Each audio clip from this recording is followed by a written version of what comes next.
Hello. Hi. Thank you for agreeing to do this. That's so sweet of Yeah. you. Yeah, no problem. No problem.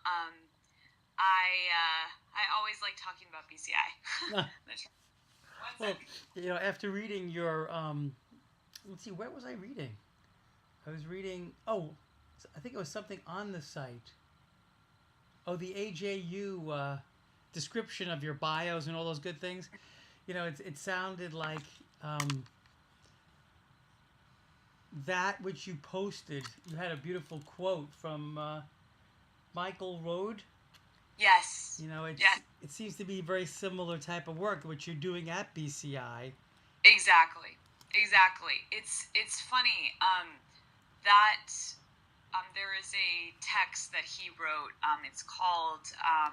He's like a theater educator, advocate, amazing person, and he has a textbook, kind of, it's a guide um, that he uses to teach this type of work, essentially, and it's in the front of it, and it ended up being kind of just this really, it's become like a mantra for me, like a really describing almost exactly what I'm doing there, and I use that book like kind of religiously while I'm there, just because it's so helpful for me in that type of theater work, because it's not so much like I'm teaching Shakespeare per se.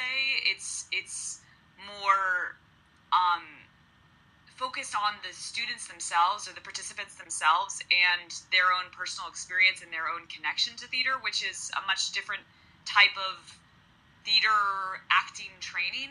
I'm not focusing as much on the craft. I mean, I do focus on the craft, but I'm not focusing as much on that as I am about connecting to the art in a meaningful way. So it's That's it, interesting. it's kind of funny because teaching at BCI was one of the first professional experiences where I felt I was given a chance to do what I love in a very professional setting with you know I was able to create everything from scratch, and it sort of set the tone for what type of work I wanted to do in my life, and like how I want to improve as an educator. And gosh, it's like every time I think about it, I think how special of an opportunity it is to get to do that. I mean, it's just like, who gets to say, I'm going to go and I'm going to get a whole month to Right. create something from scratch? And it's like, there's no big brother. It's like Nava is so supportive and she trusts her staff so much to really bring their heart and their passion into the work. And it's just, you don't get that at a whole lot of places. I mean, yes, you have the freedom to create your course or whatever, but like that much creative space is like a very, very special thing. It's just such a gift, and I feel like I got spoiled early on having that experience, and then like having other experiences where I'm like, oh, I've got to do this and this and this in the curriculum, and make sure Sacred space, if you will, that you're doing your work in. What is it that you find? What is where is your curiosity around your discoveries? mm. Um, I think that so you might have read in my bio, I worked with this company in New York called the MCC Youth Company, and the director at the time of that company was a real mentor for me, a very incredible teacher, and he did a lot of playwriting work with them. So creating the whole script and the theatrical process from scratch, and it was also very I guess it sort of defied at times what theater was. I mean, it was much more abstract in a lot of ways, like the way things were being performed and like themes were being um, articulated in a way that wasn't so much like, and the character goes along and finds this, and this. It was like, I do include some work with scripted text, but predominantly, and this is something over. So I've been teaching there. This last summer was my third time. And I definitely see, where I need to grow in the next summer. I'm going to go back again this coming summer. In terms of the final product, right? So like they work towards this thing at the end of the summer. They have this culminating experience. And what I have done in the past is really sort of tried to help them through writing, and then in the end working to express their own words in a theatrical way. Because when we're talking about people that may or may not have had any experience with theater in their lives. Right. I don't really care if they like to read Tennessee Williams or that they really like this particular type of playwright or work or whatever. I want to try to expose them to some things, but they may never, ever even go see a play after the summer. I mean, I would hope they do, and I think a lot of them do kind of become more integrated into theater. But what I want them to have is a way to creatively express themselves. What I want them to leave with is the confidence that they can be on stage and they can express themselves. And the easiest way to do that is through their own words. Because their own words is something that resonates with them. They don't have to find the character themselves in the character. They're working with their own words to be theatrical and to be able to communicate something. Because if I break down theater to its very core, in my mind, part of what I was attracted, part of what I've always loved about theater is that it communicates something. Whether or not you believe in the message of the play or you agree with what the characters are doing, doesn't matter. It's communicating something about humanity, about the time, about all these things. So that's what I want them to do, is to communicate. And I want them to communicate in a theatrical way, and I try to help them using tools of acting to communicate something. And Wow. I think what I'm working towards this coming summer is crafting in the previous years before this past summer I've had smaller groups, but this summer in 2013 I had a group of 14, which is pretty large for a BCI arts workshop. They generally range between 8 and maybe 16 max. Sometimes Josefa has huge groups. So 14 for me was the largest group I've had there. I had 12 maybe the year before, and then maybe smaller than that, 10 or 8 the year before that. I'm so curious about the numbers. The numbers are large because with 14 people you're doing something that seemingly is probably better suited for lower numbers. Yeah, so what in is it terms that of the So what? So what is it that you're trying to do with the group itself, and why do those numbers prevent you from doing it effectively? Right. So this in the first 2 years when I had a little bit smaller, it was easier to, if I have all these different stories, like each person has their own story, it was a lot easier to create something. Quicker is the wrong word, but to create something cohesive in a small amount of time with that few people. Once I had 14 this past summer, it became a lot bigger of a project. It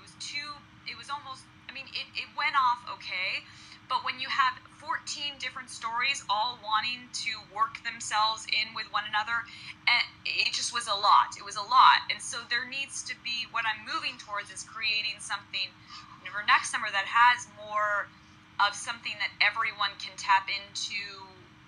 Not necessarily one cohesive storyline, because I just don't think that that's possible for us to all sit down and be like, let's write a play. But something a little bit more coming to a core, because I felt that this past summer with that many people and everyone wanting to, and one thing that I do is I kind of get really, really hands-on in the process, and I want to spend at least an hour, with each person, and so it just ends up being this overwhelming, huge project to down with everyone. Do you, you were talking about stories, and of course, here I am listening to your story. Do you do similar work in the beginning of your class? Do you sit down, or do you ask people to share their stories? Yes, I do a lot of that. So part of the first like 2 weeks of the 2 weeks of the session, we I really focus on ensemble building. So a lot of that is storytelling. Wow. A lot of that is teamwork. And I mean, I really don't even get to like we're doing something that we're going to perform until like the third week. Do you actually know how to take a human being, right? Because these people are pretty much strangers before they come to you, right?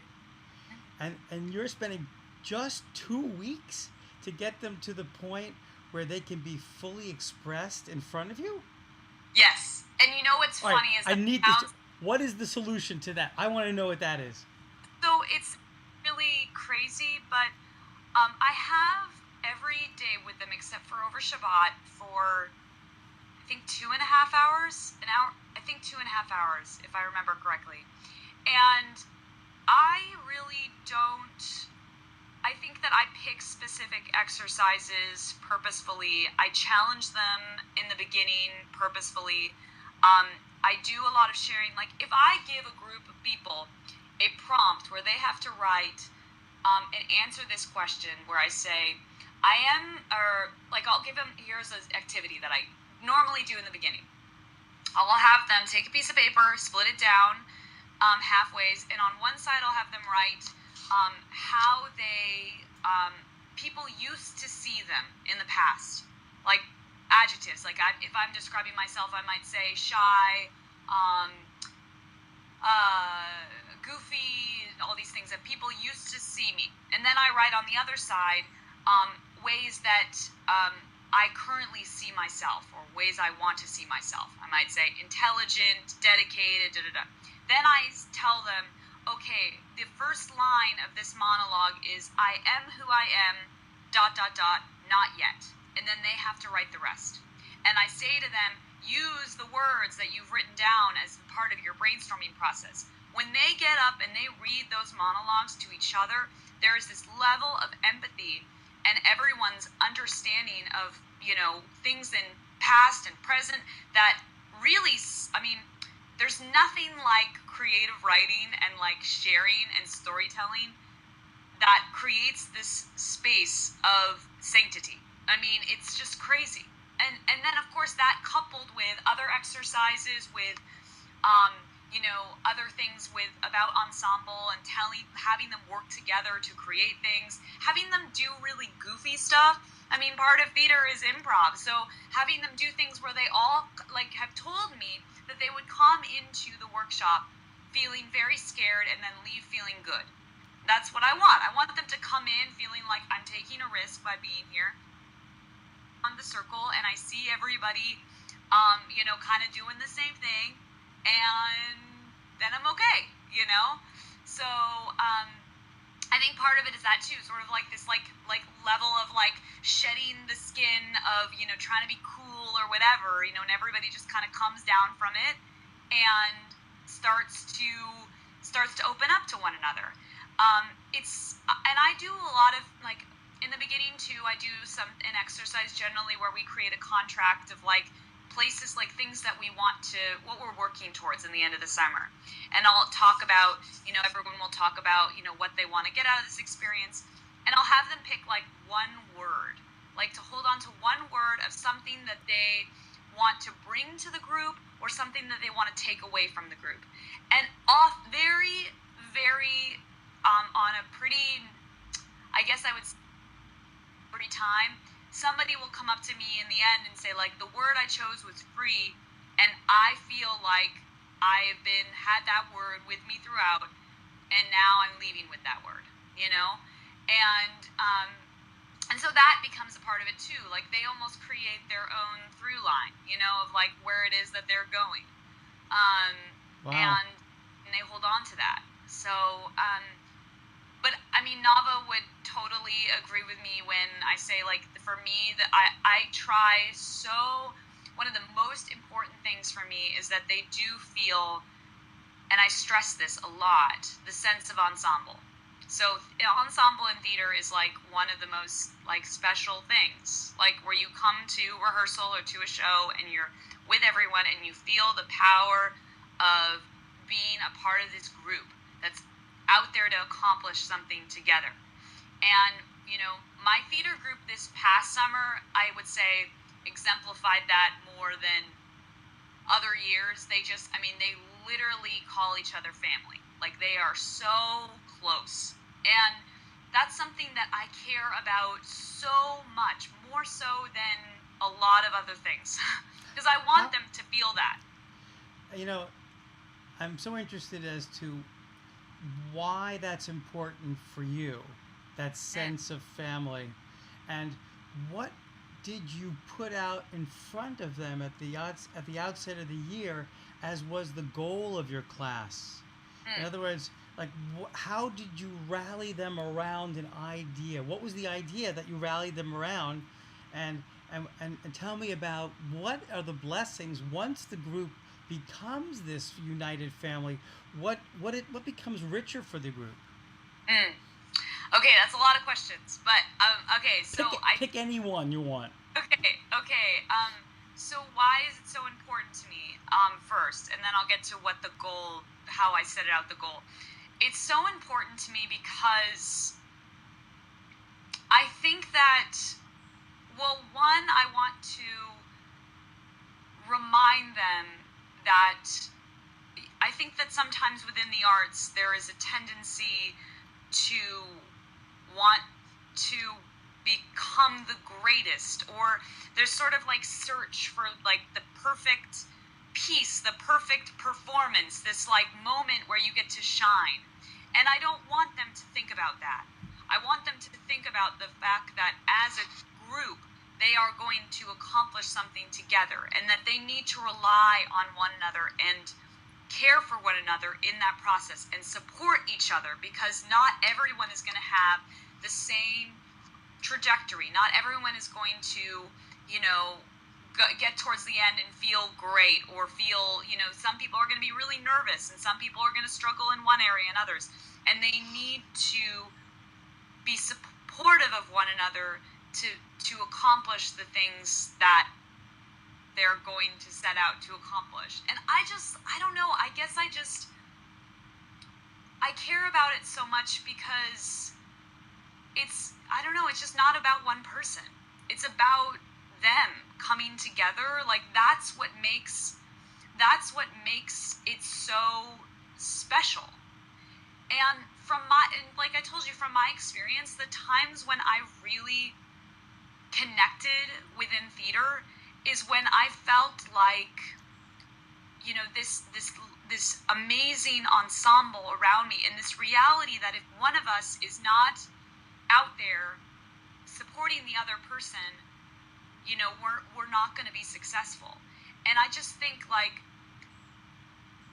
it's maybe it's part of me too that thinks like in the world there's so many times when you like have to be out on your own, like doing your own thing and getting what you need to get and being unique and all this stuff. And like, this is a time for you to like rejoice and like have this group that's all a part of the experience, and that every person matters.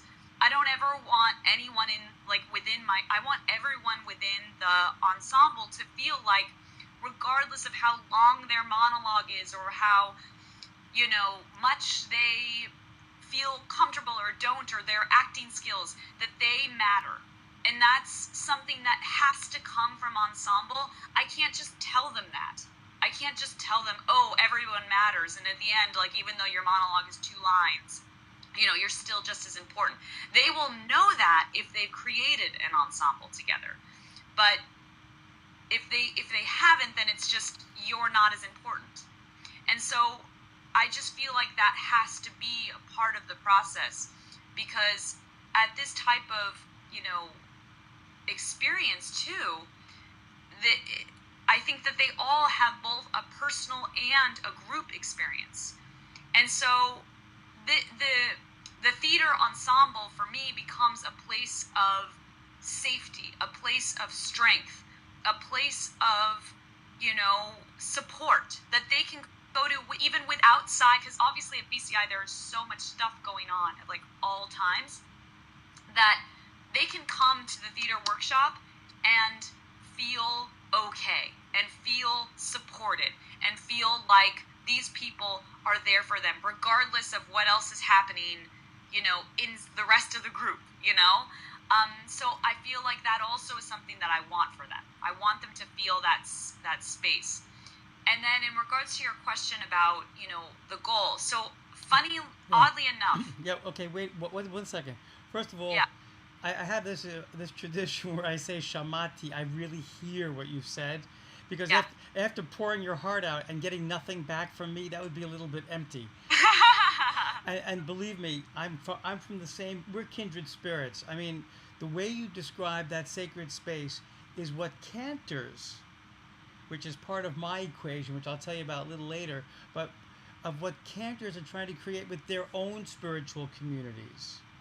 The same type of a sense that if we could really understand what's in each other's hearts, where we yearn to be, and Right. we can actually create loving relationships, Right. deeply personal loving relationships, then, to use a paraphrase of what you were saying, then when we go through those challenging moments, as we start to bring our art or our voices out to the world, and we need the support of others behind us, because no one can do it alone. No one can do this life alone. It's not. Then we can give each other what we need, and create something even greater than we might have imagined individually. Right. And Right. so, did I not say we're on the same page? Yeah, no, totally.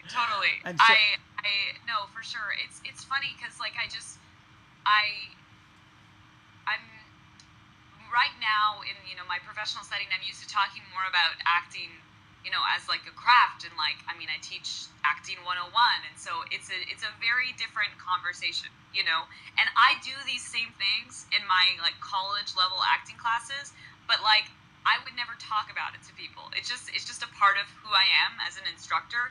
And so it's just funny because like this is it's like funny because that's obviously so integral to my work at BCI and like what makes the experience so special. And it's not like I don't do that in other places, but in talking about it within this, it's like if I didn't have that piece, it wouldn't exist. It is like it's the core, it's the heart of it. So it's just yeah, no, I love feel the you. yeah. Well, that's great, because, you know, for us to look at each other, and we're strangers, but we're not strangers, Right.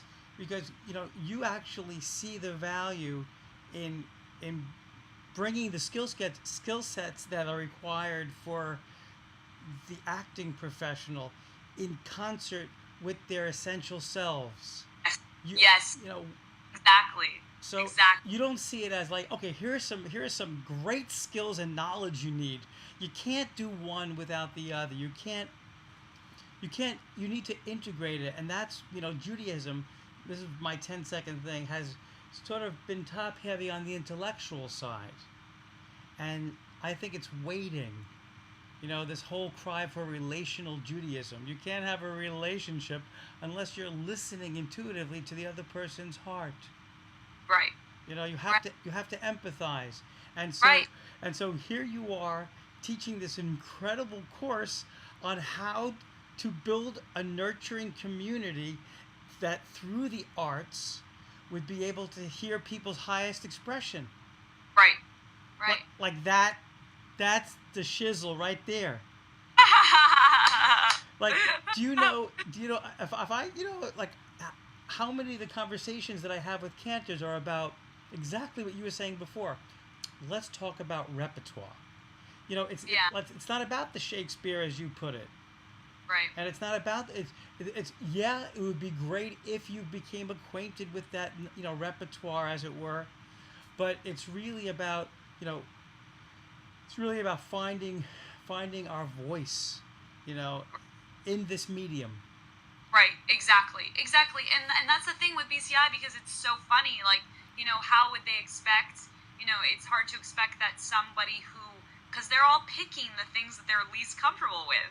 So I'm taking someone who is very uncomfortable with theater, and then for me to say, here's Shakespeare, no, or here's some text that you may or may not care about, I mean, I think that with some of them, maybe that is their path, maybe that's their next step. But for that space, it's not, we got to get everybody on the same level. And everybody on the same level is them. Just, them expressing themselves, communicating, writing, creating, using their bodies, using their voices, all these basic things of like, they're blown away when I'll have them do like sculptures, just like of images. And then we'll talk about how many different things can be seen from these two people just looking at each other, And it's like stuff like that where it's like communication. That is communication. Simple. Two people standing on stage making a sculpture, And so it comes from that place where everybody can jump on the boat and be like, okay, I get it. I can see that. I understand that. Which is so powerful when you think about spiritual communities or any organization that wants to move forward. How do we gain the collective voices within the group and champion those to create something incredible? And you're giving people this wonderful experience where they're doing exactly that. They're learning how to find their voice, to be able to share it within a group so that collectively you come out with a quote-unquote product that is reflective of the entire group. Right. And the nurturing piece that you're giving them, this sense of like, we can care for each other, we can be there for each other, we can support each other and celebrate each other at the same time, is like such a great role playing for life that you want to, what else do you want? Because so many of us, I mean, I know, sort of settle. I think that was one of the things you had said earlier. People settle and they don't feel fully expressed. Those weren't your words; those are mine. But that was the idea behind it. So that's why I was so curious, because Judaism is facing the same problem. It doesn't know how to start the conversation. Through these interviews, like through our conversation, I feel this is one way of modeling what does it feel like to have a welcome to a community. What does it feel like when two people meet each other, or like when you were expressing earlier, what exercises do you do in the first 2 weeks that create that piece? A reflection about where I was and where I am, and a sharing of that. Games, some fun-loving thing that we could all be in the same room and not be too serious with ourselves at the same time. What a juxtaposition. Something so deeply personal and something so collectively fun. Right. And then, I mean, tell me more, because you are the maven girl.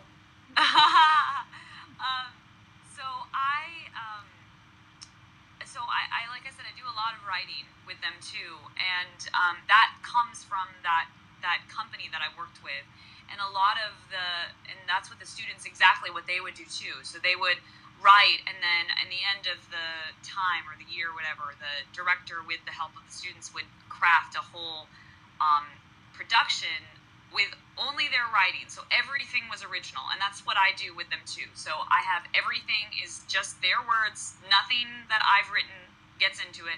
I help them sometimes with putting things together, like kind of the sort of master plan of it all. But I don't actually even start talking about that. And this is something that is, I kind of, I guess, got a little bit from with Harold, who, was doing music. I was actually in his workshop as a participant. So I was in his workshop, and then the next year I was, I guess, in LA, and then the following year, so was my first year teaching, and he was still there. So it was nice, because it was like, there's my teacher, then me, and I'm like coming up in the world. I'm into that. Yeah, right. It's amazing. So I one thing that we had talked about was this idea of like not coming into the summer saying, I mean, I do say, like, and we're going to be creating this thing at the end of the summer. This but thing, I don't this really, thing. This thing, I don't really go into I say that it's going to be written by them. I say it's going to be original.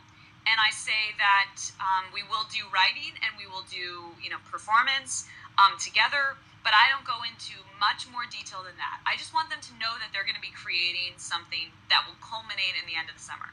Then when it comes to the actual, like, workshop, I don't even really start talking about it until the third week. I don't want them to be thinking the whole time about this thing that they're going to be doing.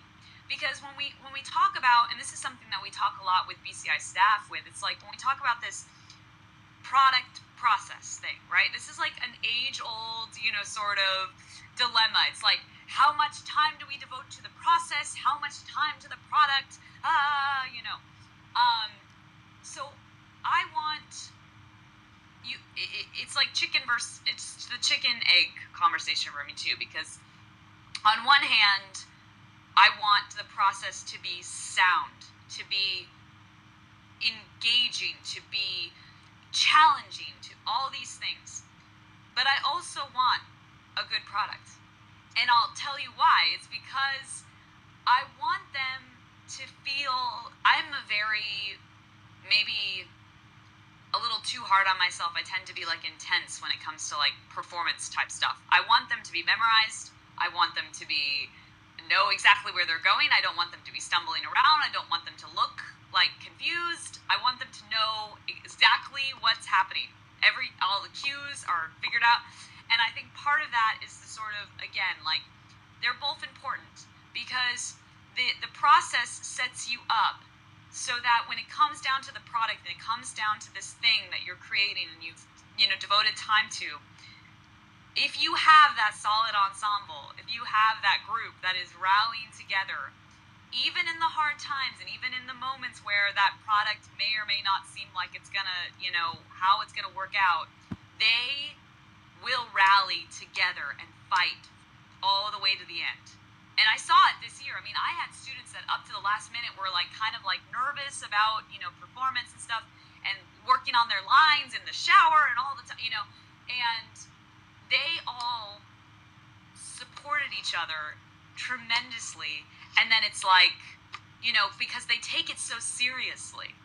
And that's part of it for me, is that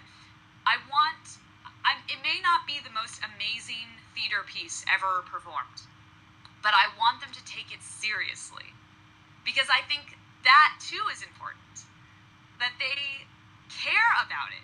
They care about what they're saying and how it's all coming together, and that they don't get to the performance piece and be like, oh, we're all friends and this is great and whatever, Like, I want them to feel that drive to this is what we're working towards together. I think that's important. That's an important part of the experience, And as myself as an actor, it's like having that's when you almost take that ensemble level to the next level, and everyone is backstage caring for each other, again, working with one another, running lines with each other, working so hard, and it's like those friendships get solidified and bonded, and it comes from that. It comes from taking it seriously. So although it's kind of this weird contradiction, it's like I don't talk about it, but then I take it really seriously once we get there, and once we are in that process. And I also shift. I tell them this too. I also shift from being more of the educator to more the director. And I work with them both as a group and as an individual in a more directorial capacity. So I'm giving... Yeah, tell me about that difference. So what is the difference between an educator and a director in your mind? In my mind, as an educator, or on the concepts and the group process, and also the individual process, of course. And I'm going over ideas. I'm working with them, and I'm being very, very much aware of like more bigger picture things, and also just how things go together. I like, it's funny. One of the participants this summer is a student at at JTS in their Jewish experiential education, I think is what it's called, program. And she was making fun of me because I will literally write out like a page of curriculum with like all my objectives, everything written out, like very, very strategic. When it comes to that end sort of time when it's more directorial, I pull back and I start to take the tools that I've taught them as an educator and try to incorporate them in the application of the work, in the craft. So say to them, remember that time when we were talking about objective? You need to work harder with your partner right now, or whatever it may be. And I also start talking about things, here's how sound is going to be incorporated. Here's how lighting, seeing that from a more performance-based standpoint. And I love working with them one-on-one because as just someone, as a director on, like, whether being at BCI or not at BCI, I'm very hands-on, and I like doing things over and over again and just trying different things and trying different tactics with students. I love helping them physically, so if they're struggling with something, I'll have them push against a wall. Like, I like them to really embody and work in a way that is going to be most helpful for them. And I'm really hands-on. Like, I won't be like, okay, this was good, this was bad. Like, I'll sit with them and work with them and really challenge them in a lot of different ways and try to give them suggestions, try things in different ways, which, tends to be taxing when you have a large group of people. But for me, that's like the most meaningful part, to have this experience where I'm working with them. And that's when it becomes also sort of this combination of both the individual and the group, because I'm seeing the group growing, and I'm also working with the individuals and seeing what their challenges are. There could be a student or participant that is, really is not the most outgoing of people and is working on their monologue and has stage fright. And so the type of process I'm working with them and helping them is very different than someone who maybe is more comfortable talking in front of people. And so then I get to see their own individual journey as well. So I would say, yeah, I think that the difference is not necessarily that I'm doing different things. It's just the way that I talk with them and the way that I help them is a little bit different, because as a director, I'm starting to put more of the ownership on them to make the choice, as opposed to for me to tell them, this is why we did this, or let's talk about why we did this exercise. As in the end, it's more like, we talked about this, show me, how can you use it, so that's where great. I feel like that's very exciting work. I saw you radiate a smile when you were talking about the moments, because I too love to mentor, and some people say tormentor is better. Ooh, it's a bad joke, but I loved the way you responded to when you have the experience of being able to take a small boulder and put it out of someone's way and watch them fly, because you've done it before, because you've seen what happens, because someone has perhaps helped you in that same way, and what is being called for in that moment. It's godlike, because we're helping people realize that, maximize their highest possible, their potential. And so I just love the fact that you can teach a body of perspectives and skill sets that then get played out, and then shape it to watch it even come out even further. right. And that's such a that's a magical thing. And I was I was so enthralled when you talked about giving them the real sense of ownership that comes with the work that they've been doing all summer. Right near the end, you said, I'm not that way in the beginning, but as much as you're asking them to shoot high, you're not comparing them with anyone else. No. And so it's a non-competitive, environment of education where you're actually looking for only, that individual's highest possibility, because you actually know where they can go. And so it's this great celebration of people coming out at the end owning who they are. Right, right. And I think that for all of them, um, one thing I think a lot of the artists did last summer, which was newer for me. I had done this more in the end of the summer, but this time I did it both beginning and end, is having that individual conversation with everyone.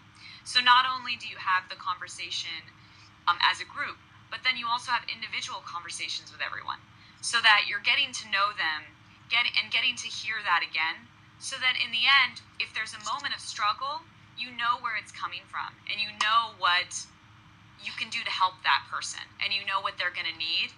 And I think part of it is also, overcoming the obstacles of getting closer to that product. I had this past summer, I had an incredible participant, that great writer, really just so brave, wonderful person, and she had done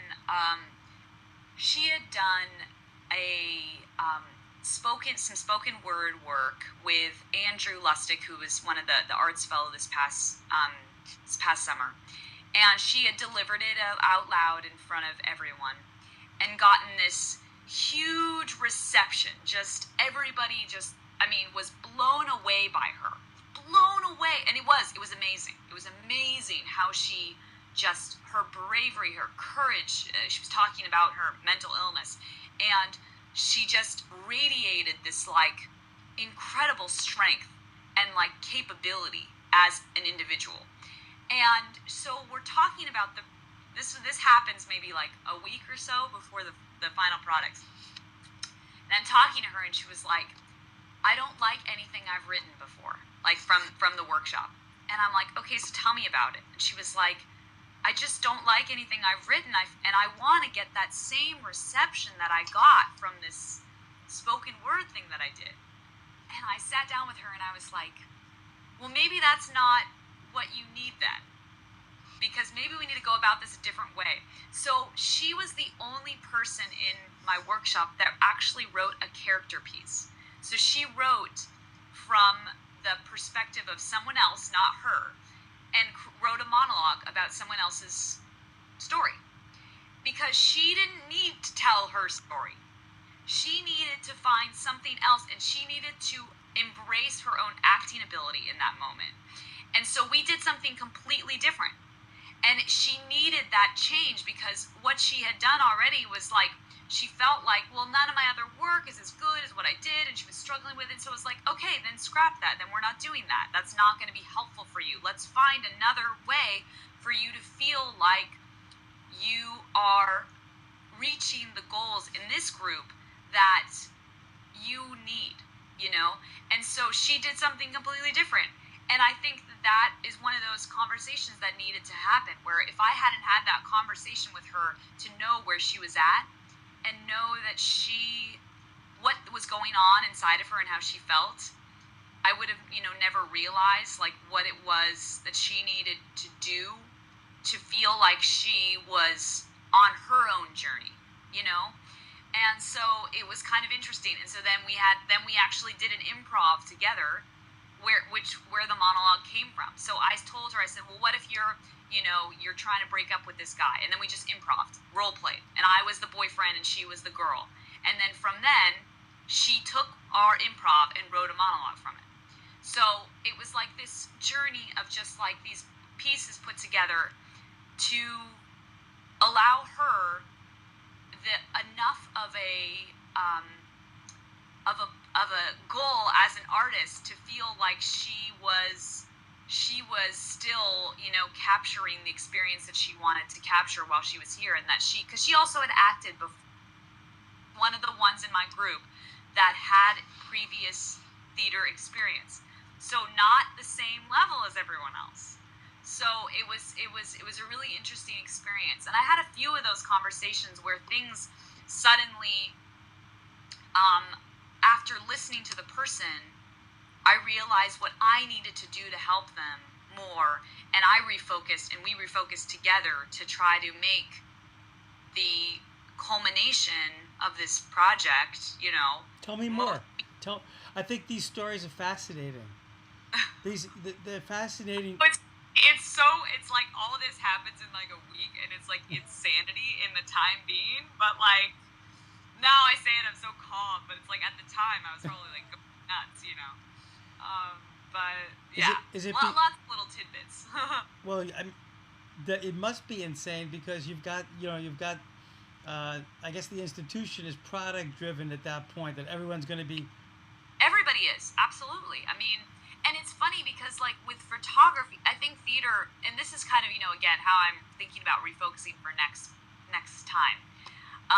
In photography, you're taking pictures the whole time, so you know what it's gonna be. Like there's no like, oh surprise, we're gonna go take different pictures. It's like you've done the work already.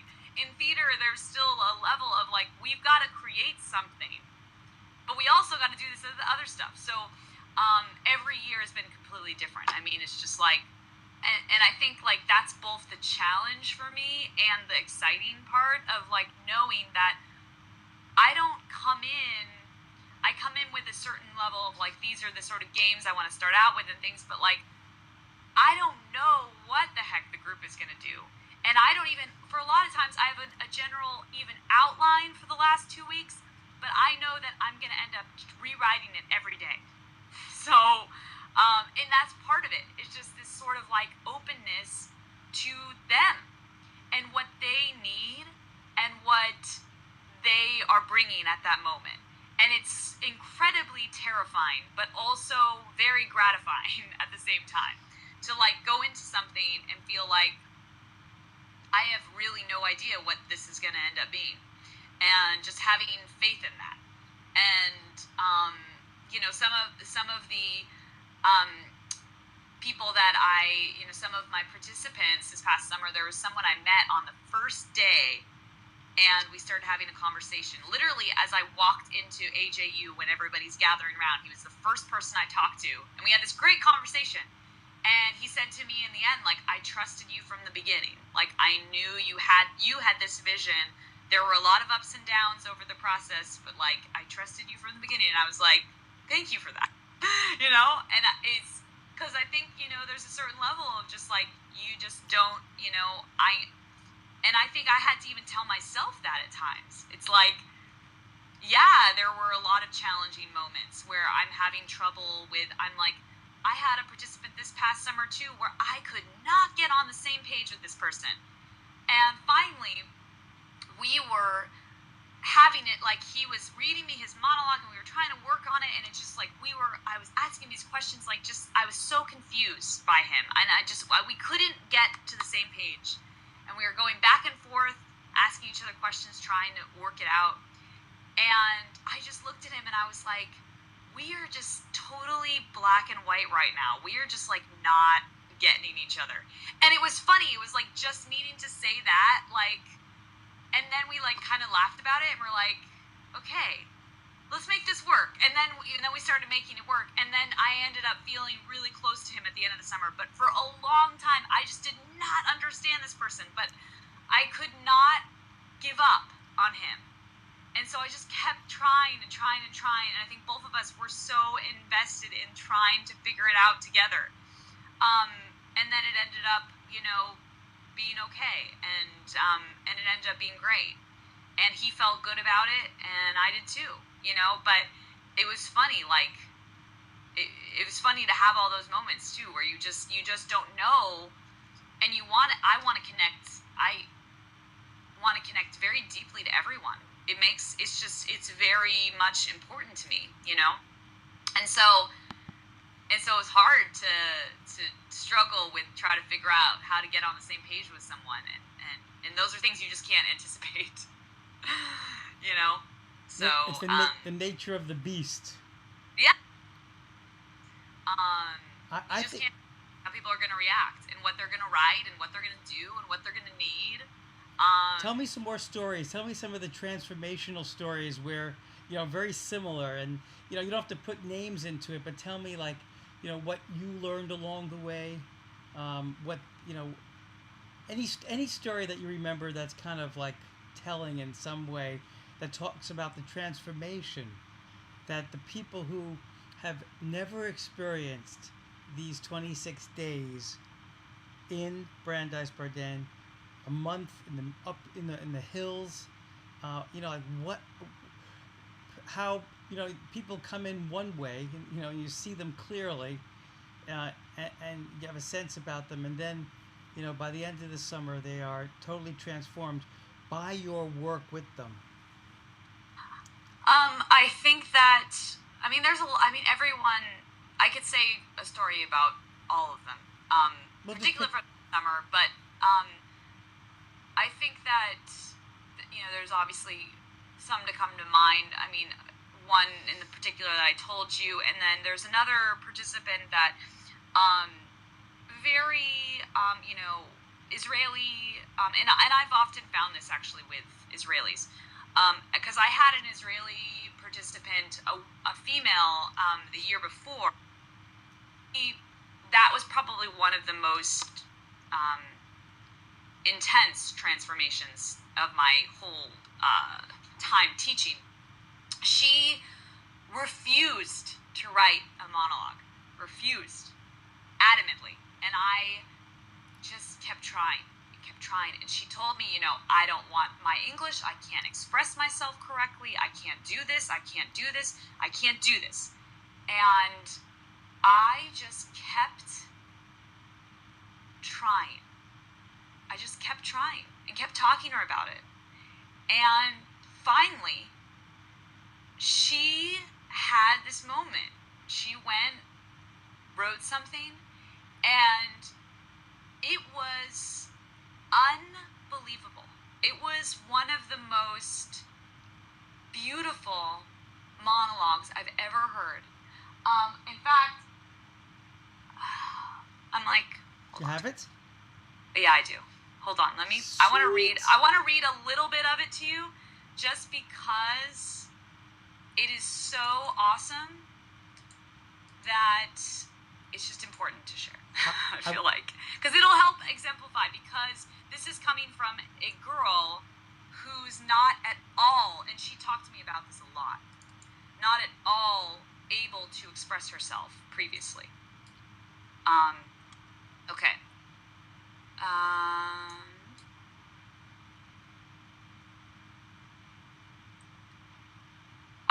It's pretty long, so I'm gonna read, and that's also a funny thing, is that it's pretty long. It ended up being really long. Okay, I gotta get your little face over here so I can see you. Okay. She says, Da, I know. What do I know? What do I know about this I that knows? Is I the collection of the memories and stories of my past? Thoughts about my future? Am I the words coming out of my mouth? The motions of my body? The reaction to the movement around me? Am I a bundle of physical facts? 50 kilos, 1.6, 23 years old, a woman, an IQ, a collection of moving particles? Am I the outcome of the relationships in my life? The daughter of, the sister of, the neighbor of, a friend, a student, a partner? Is I the ideas I have about the world, about myself? Is knowledge relevant to this I? Is it what enables it to recognize itself in the mirror when I wake up in the morning, or does it prevent itself from being something else, from giving birth to something new? What do I know? I come from a womb of the earth, a womb of love, a womb of a woman. There is peace in this womb. Movement without acceleration, without friction. Where am I going? I'm putting rocks in a tree. I'm starting at the bottom, choosing carefully. Lay flat, large stones as the foundation. The floor of the hole is not wide enough, and I need to add weight to make the stones steady. I keep piling up more stones. Every layer depends on the one beneath it and the one above it. It can't stand on its own. I'm trying to reach the ceiling of the hole, but I'm enjoying the work. I don't want to reach the top. And before whom you will stand to be judged? Myself, my I, is a judge of law. Her rules are demanding, paralyzing. Her standards, whips of wrongs and rights. She is my toughest critic. Myself, my I, is the judge of mercy. She embraces me with forgiveness and compassion. There is no one who loves me more. My eye swings between these judges and says to itself that there is no such thing as objective truth or judgment. It doesn't believe in words, doesn't understand through language. It keeps swinging between edges of places, ideas, feelings, and words. My eye has very little knowledge and a lot of questions, but she knows. It just kills me every time I read it. It's just like, and that just came out of her. And she like wrote me talking about how she like valued the encouragement and the challenge to do that. And she had never ever had an opportunity and had been told for her whole life not to express herself. And then it was, you know, the critic telling her that she wasn't able to write well enough in English. And then that came out, and it was like this magical moment for all of us. I mean, she was already a leader in the group, and then it really elevated her as, you know, this leader that everyone really just was so inspired by. That was one of the most, when she read me that, I literally died. I mean, I was crying probably. And a lot of them in that summer had a experience like that. And then this past summer, I had another Israeli guy that told me, you know, how he realized in the summer, and he wrote his monologue was about being in the army and how people saw him a certain way than how he saw himself, and how people betrayed his trust and like told him he was not good enough, and he ended up feeling like, you know, I don't care what you say about me, like I'm gonna keep living my life and doing my thing. And he said, you know, he ended up writing a lot of music towards the end of the summer. It was like it opened up his ability to be creative again, because he had felt pretty stifled in that area. Why do we? By the way, I wanted to tease out those stories because it just smacks of like permission and other things. But I was so curious as to where. Of course, I just lost the idea as I was like backing up into it.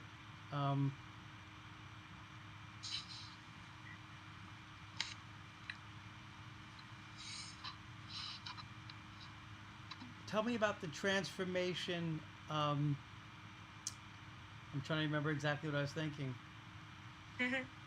Just give me one more second. Let's see if I can pull it out of the ether. Let me go back to where you were.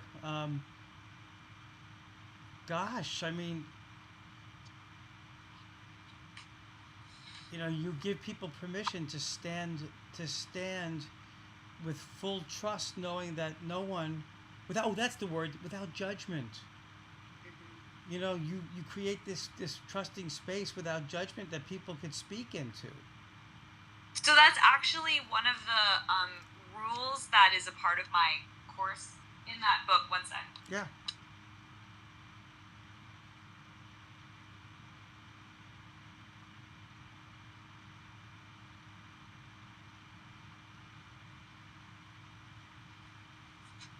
It's weird. I don't know where it is, but I thought I was in here, but maybe it's not. In the beginning, my rules of the like if I were to create like class rules expectations, one of them is non-judgment, and they have to like agree to it. Confidentiality, non-judgment, openness, and respect. And I think there's one more. But those are all, and they all have to say, like, They agreed to that in the beginning. And I think that that is like so pivotal. I mean, it's, yes, I mean, they know, and so, I mean, because there are moments that are challenging, and people share things that are personal to them, and, you know, they have to be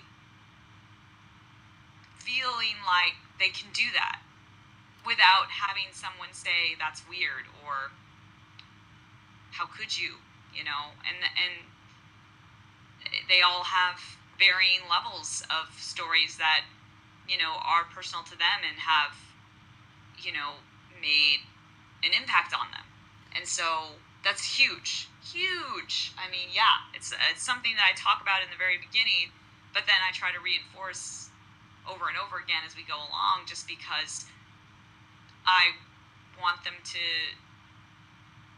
remember how important that is. Otherwise they can't be creative, you know, for fear of people judging them. I mean, that's like one of the biggest limitations you could have, you know? So I love the idea because, you know, I don't think Judaism has got the corner, or the world for that matter, on, you know, what are the unspoken ways in which we deal with each other that will allow us to bring our best and make a positive change for humanity. And here you have articulated that, you know, and each one of those, I'm so curious, did you learn it from somebody? Did you just learn it because you found those things to be necessary in your own work that you need to have?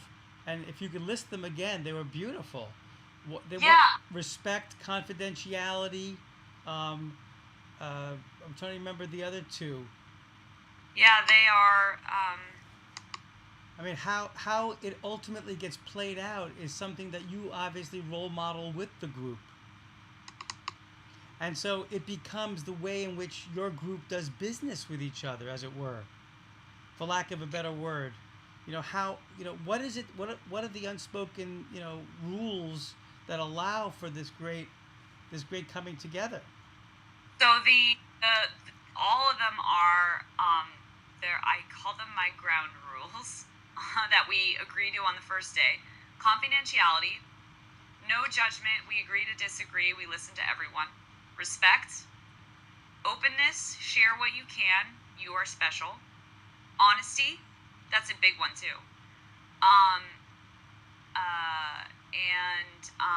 So share what you can is, well, how do you describe honesty? That's a very interesting, because for so many people apparently who were never given the opportunity of actually saying what it is that they feel or believe, it's like, how do they know? Oh yeah, like, you know, or they'll get to honesty. They get to it because everything else opens up.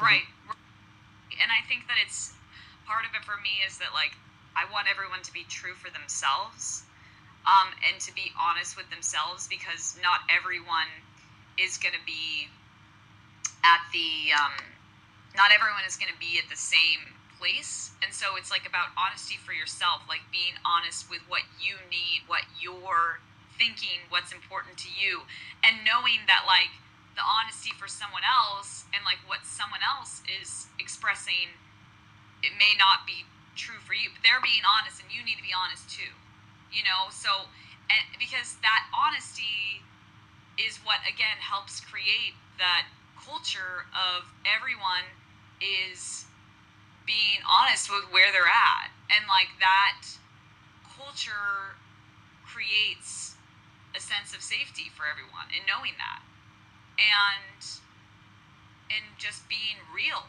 I mean, it's like kind of that, you know, trite phrase, like, be real with one another, but like that's what it is. It's like, don't come to workshop and expect, like, put on a front and be like, I'm fine, whatever. Like, don't do that. Like, that's not what that place is for. Be real. Be honest with yourself. Be honest with yourself. Be honest with the other people. So that's phenomenal. I think that's the biggest piece to that. And I mean, I think that I try to I don't ever really explicitly talk about those particular words after that first day. I have them say, like, I'll say, do you agree to that? And they all have to say yay, you know, or whatever. after I'm talking about it in the beginning. Right. But after, bring it up and say, like, don't you remember? We're not judging each other. I incorporate those ideas in the work. So if it's something about, if we're reading monologues, the supportive, I have them give 2 affirmations for every person that goes. So I don't ask them to criticize the monologue in any way. I just tell them to affirm the person. So I really liked how you spoke about your relationship with your father. And that was really interesting to me. And then someone else will give an affirmation. Everyone gets 2, no more, no less. And so it creates, again, like an environment where you're just being like validated in your honesty and in your truth, and everyone respects that, and so the exercises work to play out those things. This is so great. So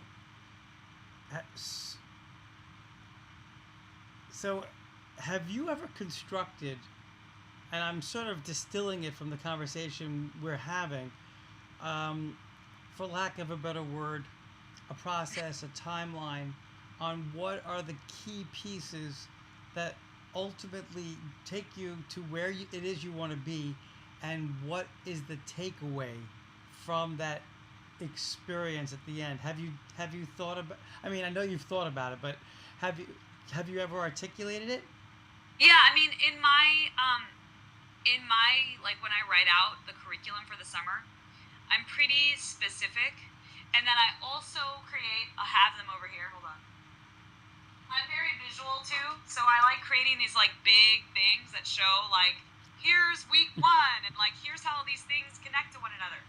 So, because I like having an idea from each, it's important to me that I incorporate in that big thing, both the concept of like the tool, I call it, okay, so as I work through the summer, I have on the the whiteboard a toolbox, and every time we do something I add to it, so it's like visual as well, and I'll say we learned this, and then we learned this, and I'll include even like like an actual game, like I'll include like we learned,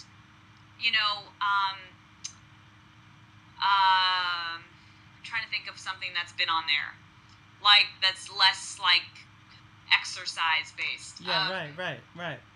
And so I'll have all these little things on there so that they'll also know, and then I'll reference that in the summer, like look at the toolbox. Sculptures, for example, is one. Like, so that's exercise, but like sculptures, I'll have like improv basics on there. Yes, and taking risks will be on there. Things like that. So everything is sort of conceptualized also visually, so that they can see how things are getting added, and then that's important for me to know that too, so that I know what the pieces are coming in and when. If that makes sense. Yes, it does. So that's kind of like, and then I look at the whole big, the 10 or the however many weeks, and then I look and see how things connect to one another, and then how I can communicate that. But then, like I said, honestly, I mean, so I have an arsenal of like things games I play, exercises I do, but a lot of times I change because it's just not important at the time, or I need to do a different game because the group needs this. Like, for example, I'm sure Nava talked to you about Scott Fried, right? Scott Fried, did she talk to you about him at all? I'm not at the top of my head. I don't recognize the name. He's not an artist. He's a guest speaker, and he's come every year I've been there. He talks about AIDS and sex ed education and self-esteem and sort of what it's like to be. He's great. And so after he spoke this past summer, my group was in a weird place, sort of. I just felt this need to address both his talk and address our group. And so it was a night workshop that we had, because we had an extra night workshop. Sometimes they change, like they'll do, instead of evening program, they'll just add an extra night workshop. And so I had this extra time, and I was like, the group needs this.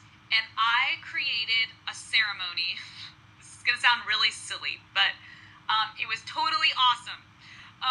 So I created a ceremony. So Scott's message is "You are enough." That's his message that he talks about. You are enough. So I created, which is kind of like, I don't know, I don't want it to mean like a slam in the face to him, but I created a "You are more" ceremony. So I made these little hearts, and it had everyone's names on them. And I told them to leave the room, and I set candles out in a circle, one for each person. And they came in, and I gave them the heart of another person that said, "You are more" on one side, and then the other person's name, someone else's in the circle's name, and the other. And then I had them give the heart to their other ensemble mate and say a really nice thing about how they've impacted them, and then say, "You are more." And they all did it for each other, and it was what we needed at that point in time.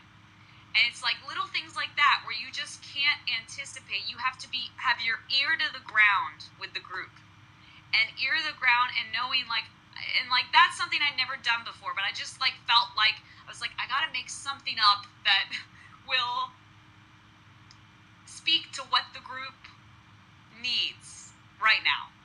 And it was so silly, but it was awesome. It was really fun, and they loved it. They totally loved it.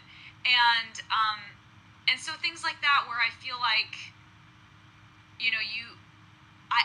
you've got this toolbox yourself of things that you want to do, and exercises and stuff, but you also it's this combination of that, and having your ear to the ground, and listening to them, deeply listening to them and what they need. And you can't just come in and be like, this is what we're doing, because that might not work. And so it's kind of that combination.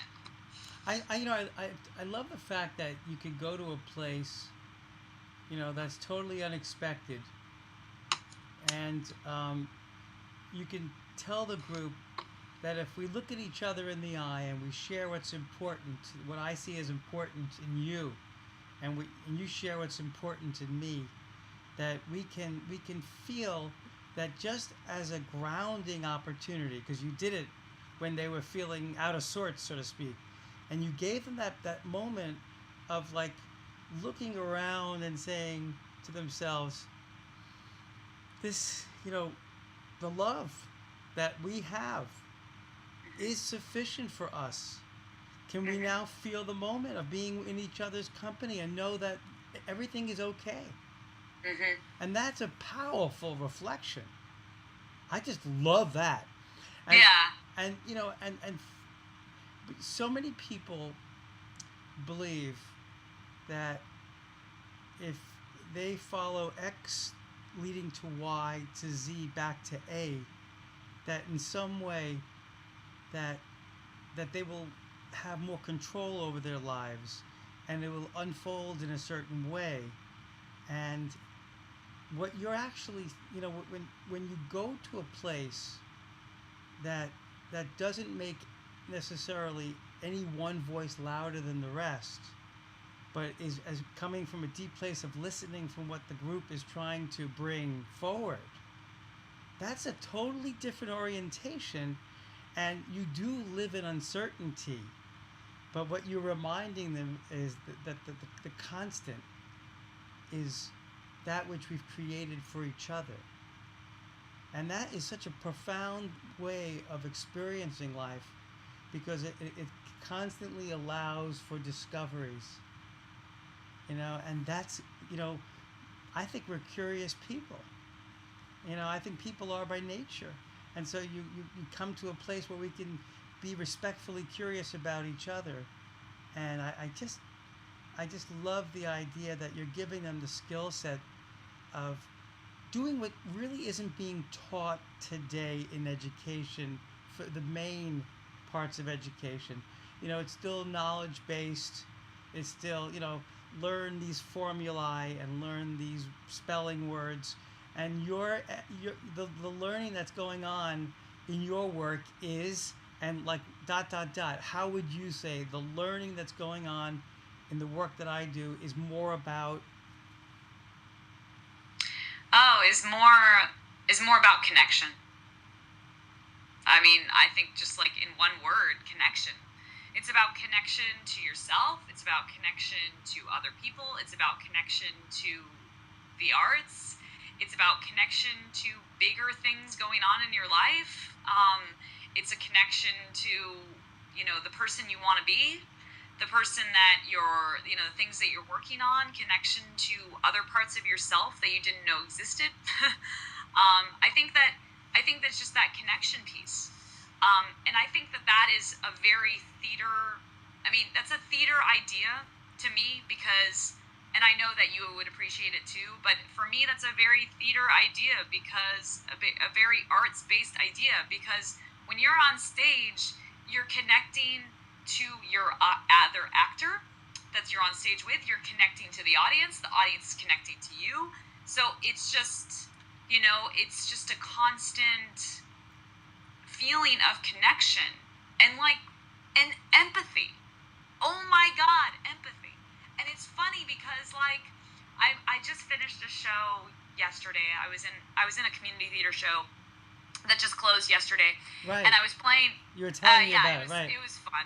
It was fun. It was an interesting experience. I'd say that the director is very different than me. She was I was telling you, very hands off, and was just here are a few notes, and I'm like, dude, can you get up in my face? What's going on? I need more. We had a talk back because the show was about gender identity, and it talked about a lot of really intense themes, and I played a character that's actually in real, would be much older than me. It said in the script 37. It's a new work, so it originally said 49, and I was cast as this 49-year-old, and I was like, really, really, community theater? Are you serious? I look like I am barely 30. I know I'm 30, but come on. I would have said 25, girl. Yeah, exactly. Thank you. And so we had this talk back, and my character was just awful, this awful person.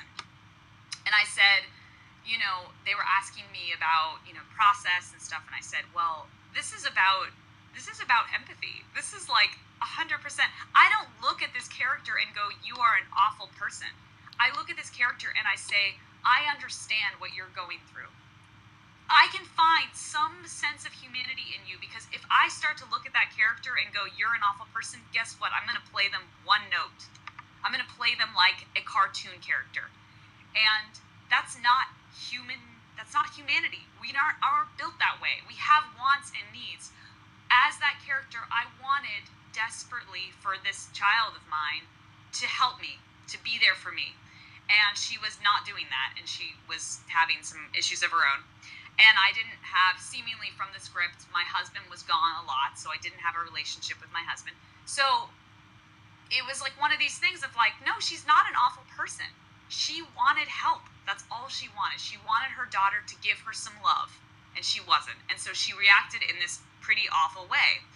And so it just, that's what I told them. I said, you can't look at a character that way. And we can't look at ourselves that way either and be but I do this, this, and this. That's about looking at each other and connecting to one another and to the feelings and the challenges that we have, and realizing, I get where you're coming from. I understand what you're going through right now, and I can empathize with that. That's what theater does. That's what the art does. It creates that empathy within people. And that's the greater goal. If I can have people leave and go, wow, this girl and participant that I worked with, she's mental, she has a mental illness, been diagnosed with it, and she has shown me, and I've been able to connect with her and see her as a person and not as a label, a disease, or whatever.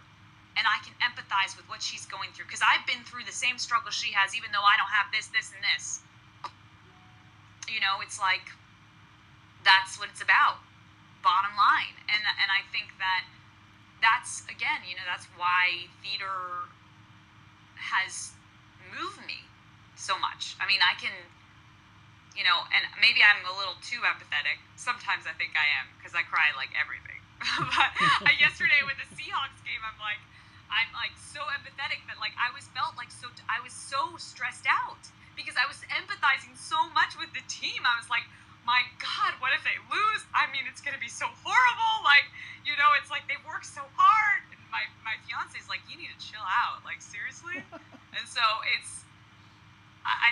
model that a little too much, but I think that's just, so important to me. And so the connection piece is a big part of that. Other stories of how your art has informed your life, given you a different perspective? As an actor? Yeah, in your own personal right, not the work that you do for others, but in your own work.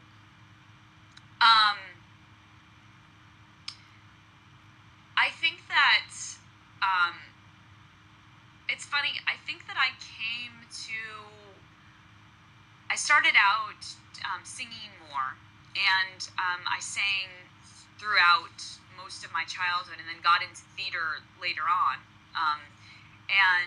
Even though I ended up being a theater major in college, because I felt that I could do more within theater arts as a performer than I could in music. Just because at my school that I went to, it was only like classical or jazz, and I didn't want to have to pick between a medium, so I chose theater. But I love musical theater. But it's funny, like, I've actually connected back to performance in more recent years too, because in college I actually started having thoughts that I didn't want to pursue it as a career as an actor, and so in that sense I feel I'm a little different than some of the other artists that work at BCI, because I haven't had this like prolific theater arts career. And sometimes that makes me a little self-conscious, to be honest, because, like, a part of me wants to say, like, I've been in this movie and I've done this and, like, all this stuff, I'm so awesome. But I haven't. I mean, I've done, like, community theater, and I did theater in college, and I did theater in grad school. And I think that I found in college that I was always had a hard time when I couldn't reach the place that I wanted to as an actor, that I wanted to be at. If I couldn't reach that place, I was really destroyed by it, and I mean, so it was hard for me because I'm very critical on myself, and so as one of my mentors told me, he said, you have this on-off switch. Like, when you're on, you're like on, and when you're off, I like can't get you to do, where you need to go. And it was so true, I'd say, I think that I'm finding those moments now being older, because I'm finding what really speaks to me as an artist. Because in college I was only like, and before that I was only doing things because of the notoriety and the things that came along with those things, as opposed to like whether or not I really wanted to do them. I mean, it was like I was in the musical in school, and like that was important, and it was Patience by Gilbert and Sullivan, which was really fun. And I worked so hard to get in that musical. Because it was very competitive. I went to USC undergrad, and so it was a really amazing drama program, and so it was very competitive for everything. And I worked so hard to get that part, and I was really happy that I was in it. It was great.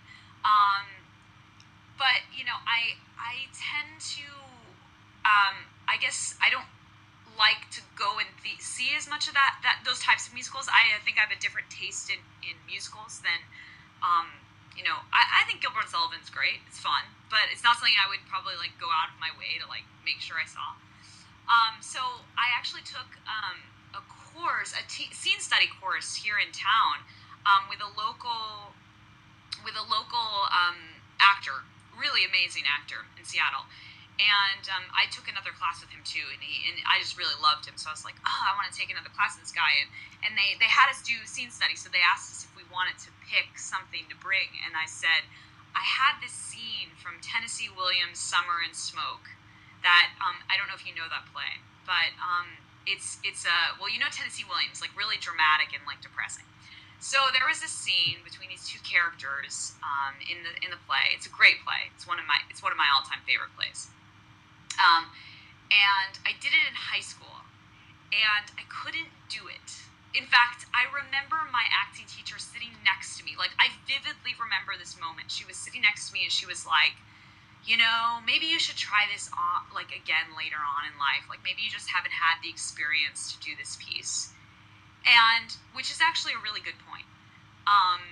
But at the time, I was, like, super devastated because I wanted to do it well so badly. And so I said to Dara, who was the acting instructor, I said, you know, I want to do this scene from this play that I did in high school because I didn't get it in high school. And now I've been in love, and I know what love feels like, and I can do it. And so I did it. And I worked really hard on it with my scene partner. And it was really like, oh, I'm getting choked up. It was a really special experience to do it again and to feel, and to really feel so committed to the work and to what I felt that and to commit to that character and to the process. And my scene partner was great and really took it very seriously like I did. And so it's moments like that more that are important to me because I'm doing the things artistically that I want to do, and I'm not doing in this community theater show that I just finished. I did it because I wanted to say recently that I had been in a show, and it wasn't that great of an experience, to be honest. I mean, it was fun, but it didn't challenge me as an artist, and so I guess that's my process now, is finding those things that do, and I want to I'm in the process of trying to figure out. I want to create a one-person show. With media is actually what I really want to do because I teach digital storytelling. So it's basically where you have images and you use audio and music and images to basically tell a story. And what I want to do is, after doing that work, I want to do one that's live. So have the story going with images, but then having the person in front doing the audio and creating movement with it, so that it's the two things combined, because I think digital stories are awesome and just really interesting and engaging, and the use of media in the arts is really interesting to me. So I've been thinking about doing that on my own because I just feel like, if I go out and audition for some random show, it's just not, I don't know. But then I'm always conflicted because then there's this part of me that feels like I have to have a really great theater resume to make it in the world. I don't know. So that's my struggle, and I feel like I have, even at a young age, really wanted something meaningful to me to be a part of my process, and was bored in doing things that didn't have worth to me, really intense worth. And so that's kind of how I teach too, and so, and yeah, so it's hard, and I guess yeah, I've done plays and musicals and stuff, but and I love performing, but I think that I'm finding that I need more than that, than just being on stage isn't enough for me. That it has to have some weight to it. Does that make sense at all, what I just said? Wow. Yeah. Yes, and yes, and yes. I mean, Okay. here I am. Excuse me for looking at someone who's dingling me. I'm just shut the. No, it's fine. We're we've been talking for a while, so. No. This is someone. I don't. It's not an emergency. I can barely read the message. My eyes are But anyway. I know. I want to apologize because you were talking so deeply and so personally, and the truth is that that which you were just describing to me is something that I myself, who has just only begun this journey 2.5 years ago, of what it feels like instead of participating in those groups that already exist, and to show my worth sort of through the eyes of the world looking back at me. I hear this real deep yearning, which is what my work is calling me to do, and what apparently you too, is to do it from the inside out rather than from the outside in. Mm-hmm. And am I right in what you were saying? No, absolutely, absolutely. And I feel like I've been trying really hard to like for the longest time like fit the mold of what like an actor should be doing, and I would always like at the last minute run away from it or like not fully commit to it, and it killed me that I would do that because I would be like, why can't I just do this like every other actor does? You know, why can't I just sign up for these auditions for random things and like enjoy it? And I did that for a while, and I would, you know, get out and audition a lot and stuff and get that experience. And I really wanted that thing to grab onto for me to say, well, I've been in this show, therefore that like validates me as an artist. Like I was cast, you know? And and like after this experience, it's just kind of funny that we're talking right after that, because it's just like so funny that after this experience, it's like, well, that didn't do anything for me, Yeah. you know? And it's just like I had this like grandiose idea that like it would change my life and make me feel great as a person, and it just doesn't. And it just was me working hard to do the best job I could under those circumstances, but like it didn't fill the need that maybe that would have filled for me at a younger age. Like there were two teenagers in the show, and for them, like it filled that need for them of like what they needed to feel like artistically moved and challenged. And like for me, it didn't fill that for me, and I didn't feel the same connection to it that they did as young people who are like exploring within the arts. For me, it just felt so stale, so like just not meaningful. I mean, and maybe that could be because I was playing someone who I shouldn't have been cast as, or I don't know, but like it just I wasn't blown away by the things that I'm so comfortable with now, of like being backstage and learning lines. Like those things aren't things that like blow me away anymore. It's more that like those are things that, you know, I've grown accustomed to, I understand, I feel comfortable with, and it doesn't move me though. You know, those are Yes. things that are like Yeah. just things. They don't move me. You know, you and I, it's like one of those parallel universes, and I think, you know, I think I'm glad that I'm telling you this and you like get it and you're not like, okay, weirdo. well, I mean, I wouldn't have been attracted to BCI, to Nava's organization, or to people like yourself unless, you know, we were talking a similar language. The truth is, this is so important what you just spoke of, because so many people are trying to, but never quite, you know, maximize their own world in another person's paradigm. In other words, you know, how many synagogue? If I told you of the set, I've had over 200 interviews, and Wow. I've had 75 of them have been cantors, people like myself who Mm-hmm. have done this, and it's so interesting. They all feel, but for a handful, unfulfilled. So the model that currently exists, you know, for the clergy, for the staff, for the lay people, for the families that are part of the community, is not working. It's not working. It's not giving people, like we're saying, is this is what really is going to keep me fulfilled, you know, on a very deep level. Because ultimately, you know, yeah, it's great to have a job, and it's great to do those things and to build a resume. But at a certain point, and you've got 27 years ahead of me, girl. I'm 57. And here you are learning it at 30. God bless you. God bless you, girl. You're going to be that much more happier that much sooner. To find that voice, to find what that is yearning for, the same gift that you're giving to your students. The same exact gift. And that's why not only do I get it, but it's exactly what I'm trying to build.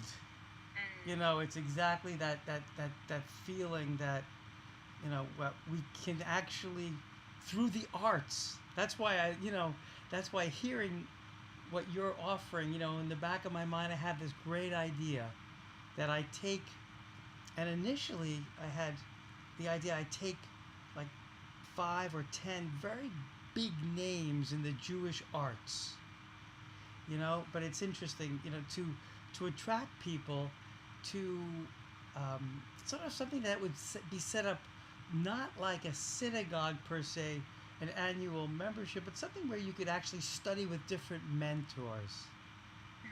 You know, where you could try your photography on, or your music, or your theater, and within each of those classes is sort of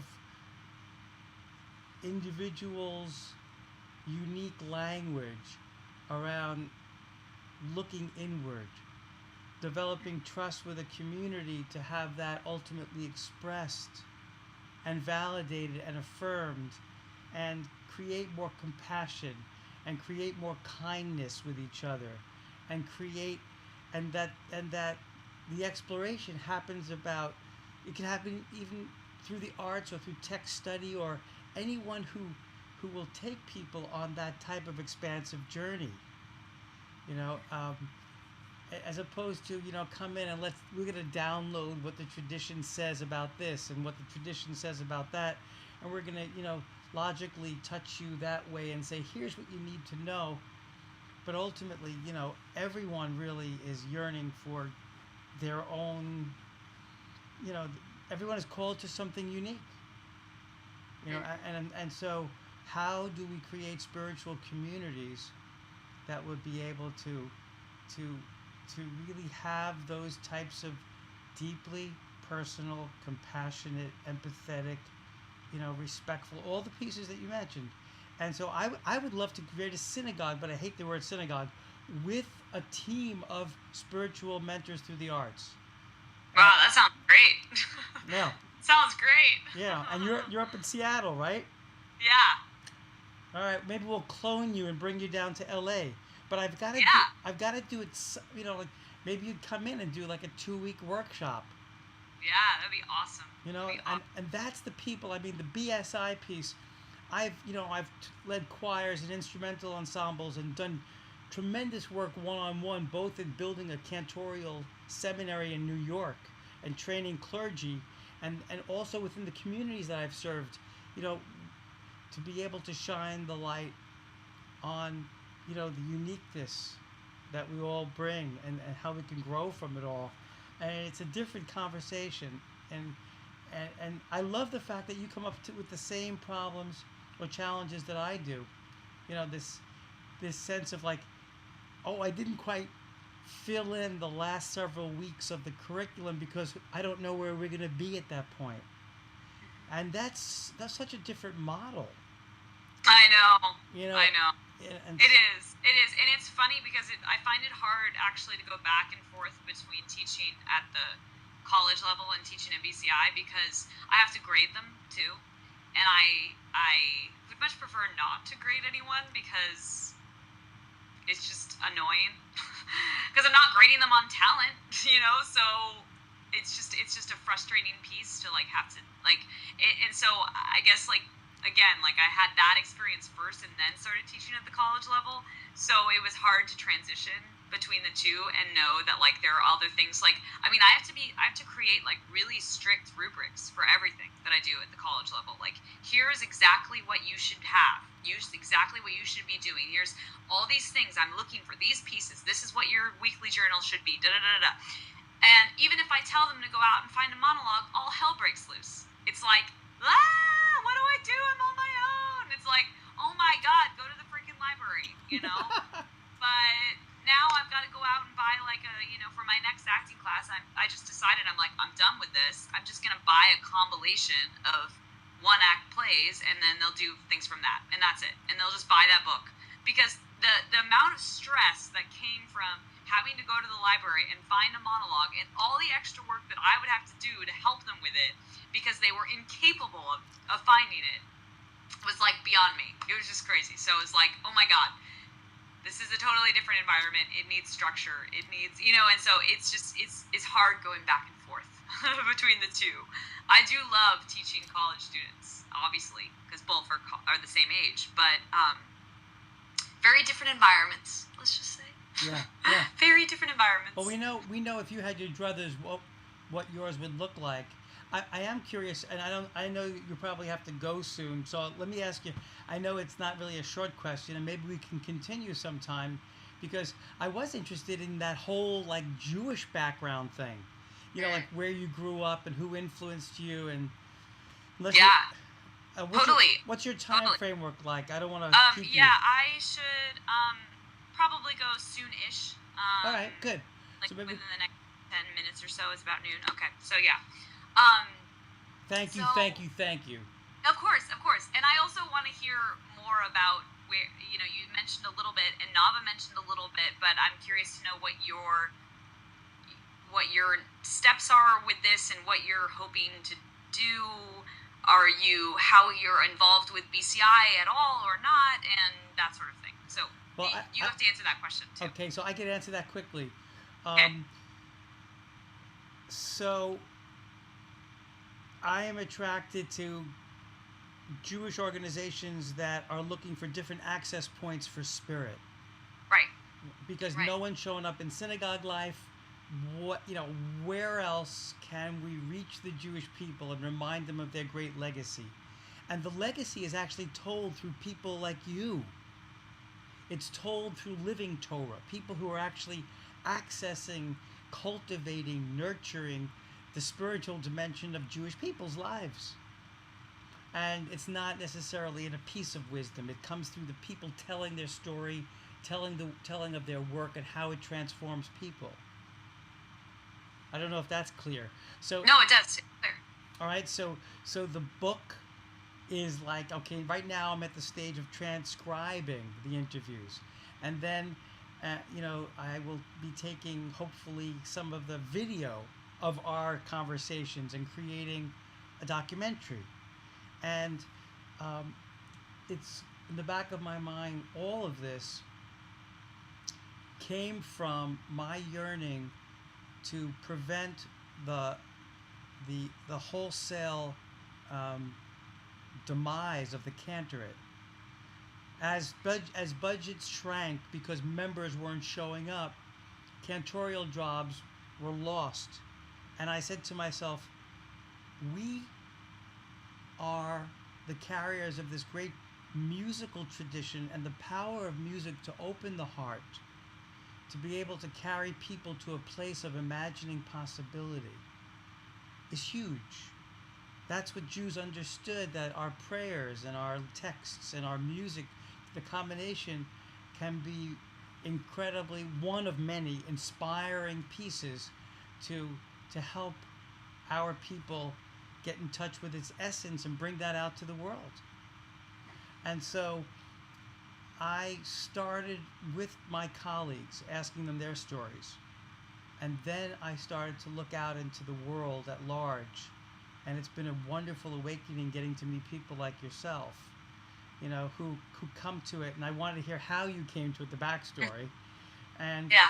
and so, it's just fascinating to hear what is animating the Jewish spirit. And here you are, and I knew it. I was like, I had spoken to Nav, and I said to her, I had asked all these pointed questions about, process, and like she was like, well, I could tell you, like I know of various, I have my sense, my feelers about whether things like are moving in the right direction, but you need to speak to the artists slash mentors themselves to be able to really pull out. And you've given me such great examples of what it feels like, what it looks like, and to be able to create a transformation with a group of strangers in 4 weeks. Yeah, I know. And that's the thing, is like, we don't want to tell them that from the get-go, like, you're going to be changed. I mean, they kind of come into it with that idea, but we don't really want to make that out to be the goal. It's just this amazing byproduct, I guess. Because that's a little intimidating to tell someone that they're going to be like totally changed and, formed at the end of the summer. You will be walking out glowing. Exactly, and I mean they are clearly, but yes, we don't want to give them that goal. Otherwise, that's a little intimidating. But listen, I wanted to add one last thing. I remember an idea that I was parsing with her. That's why when you asked me the question, what is my relationship with BCI, I had said to her, since I'm doing it for my life, I had said, well, what are you doing with the alumni? Because once you have that rich experience, right? Once you're coming out transformed and glowing, like that would be such a wonderful opportunity of cultivating the people that have experienced it into some larger group, Hmm. because they already they know what the power of the experience brings for them. Right, right. So I was very interested, and I did knock on that door and said, "Girl, if you go down that route, and you Yeah. want me and my input, my I would gladly talk alumni with you, talk whatever you want." So Yeah. that's Okay. Cool. Cool. Yeah.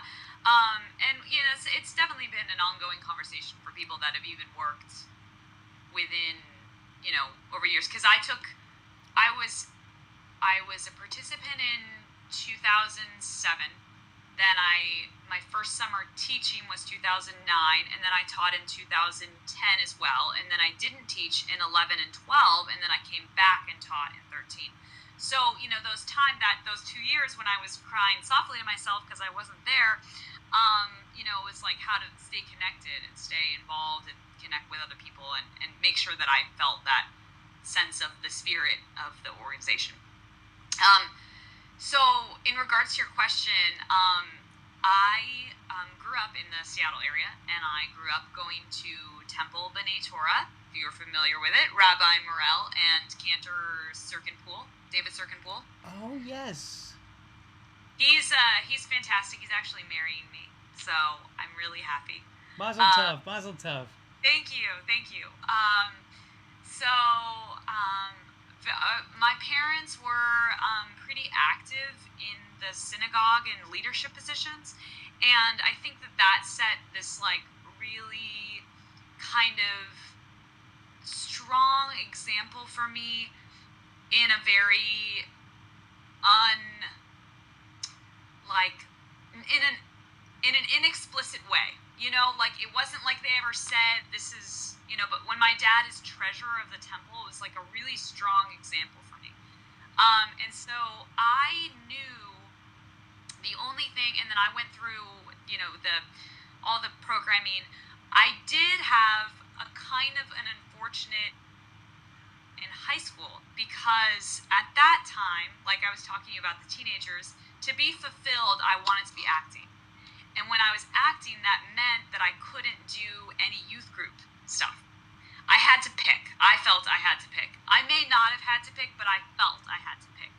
And so I struggled with this dilemma of like all my friends from Temple were super involved in youth group. Like they went and then they became leaders. And I was like, well, I want to be in the spring musical, and that's where I want to be like the star. And so I sort of lost touch with more my connection to the temple in the end of high school. But I knew that having a Hillel community was really important to me in college. So one of the things that I looked at was, because I knew that I wanted to reconnect. So one of the things I looked at was when I went into the Hillel, I wanted to feel comfortable, I wanted to feel safe, I wanted to feel welcomed.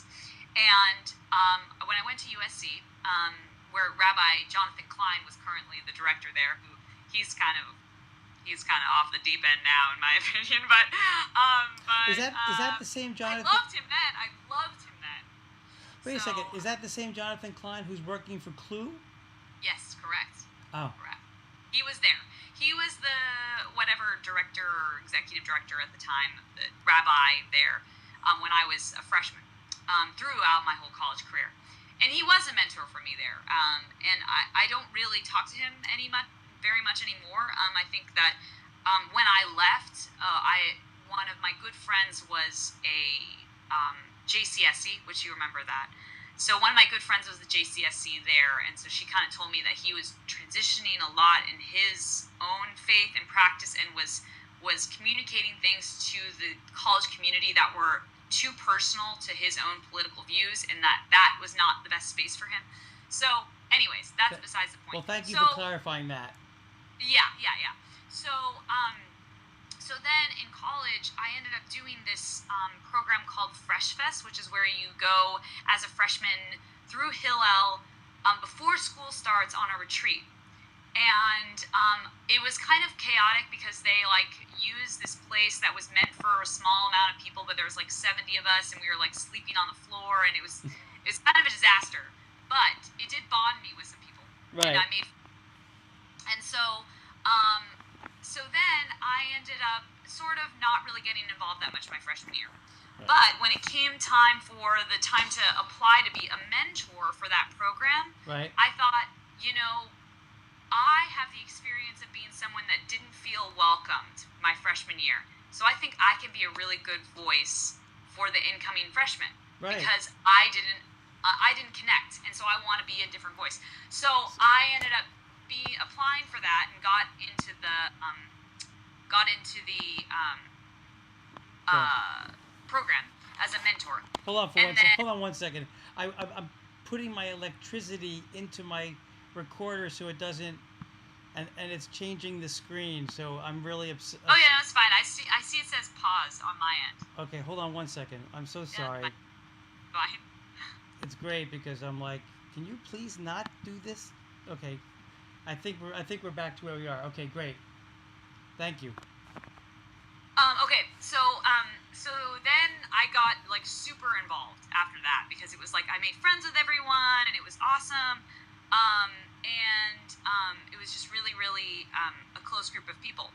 And so then I ended up the next year being in a leadership position within the community, but then I ran into the exact same dilemma all over again, and I could either hang out with theater friends or I could hang out with Jewish friends. Hillel friends, yes. And so I had to pick again, because there was no theater group. The theater group at Hillel was kind of defunct and wasn't really doing much things interesting. So I was like, well, I want to be in the musical, because that's what people do when they're in the theater program. And so I sort of stopped being as involved. And then like I sort of started to be a little bit more involved later on in college, but it was like kind of like I was in and out. I was sort of half there. I went abroad my junior year, so when I came back, I remember having a conversation with Jonathan, and he was like, "You are a very different person now." When I studied abroad, I like really became. When I came home, I became very serious about my life, which sounds very weird, but because I was so crazy there. Anyway, so I was kind of not really that involved. And so it was sort of a back and forth, but it's always been I've been seeking out the community, and then I ended up being a JCSC for 2 years. That was how I found out about. So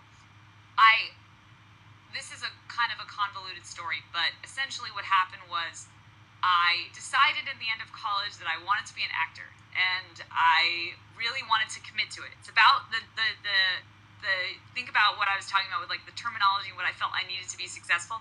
So I felt like I needed to get an MFA, and I was like, I am 22, I want an MFA.